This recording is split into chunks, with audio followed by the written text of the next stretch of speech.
9. இது பாருங்களேன், 90 டீச்சர்ஸ்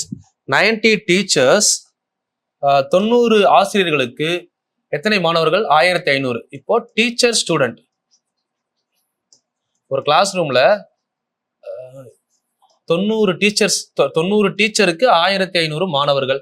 இதை நீங்க கேன்சல் பண்ணீங்கன்னா 0 0 3 டீச்சருக்கு வந்து 50 மாணவர்கள் அப்படின்ற மாதிரி வரும். கடைசி ஒரு 0 கேன்சல் பண்ணிட்டீங்கன்னா 9 டீச்சர்ஸ் வந்து 150 மாணவர்களுக்கு வரும். அப்போ 3 வாய்ப்பால கேன்சல் பண்ணா 3 டீச்சர் 50 மாணவர்களுக்கு வந்துடும். ஸோ அப்போ ஒரு டீச்சருக்கு ஒரு 15ல இருந்து 18 மாணவர்கள் அந்த கான்செப்ட்ல வரும்.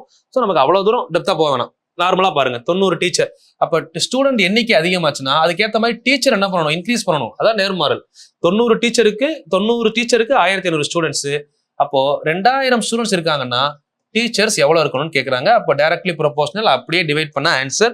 ஸோ டிவைட் பண்ணுங்க. 4 500, இது 3 500. ஸோ ஒரு 3 30 டைம். அப்போ கிராஸ் மல்டிப்ளை பண்ணீங்கன்னா answer is x equal to 120. ஓகேவா? 120. Option X is correct, D is correct. இப்போ இதை வேற எப்படி பண்ணலாம் அப்படின்னா, இப்போ பாருங்க 90 டீச்சர் இருக்காங்க, எத்தனை ஸ்டூடெண்ட் இருக்காங்க?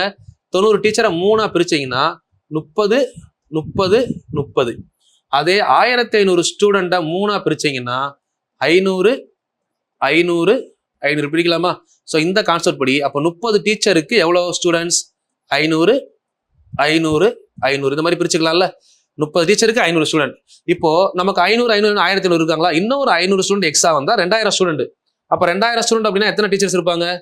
2000 ஸ்டூடெண்ட் அப்படின்னா இன்னொரு 500க்கு இன்னொரு 30 டீச்சர் எக்ஸ்ட்ரா வருவாங்க. அப்ப 90 + 30 என்னாச்சு? 120.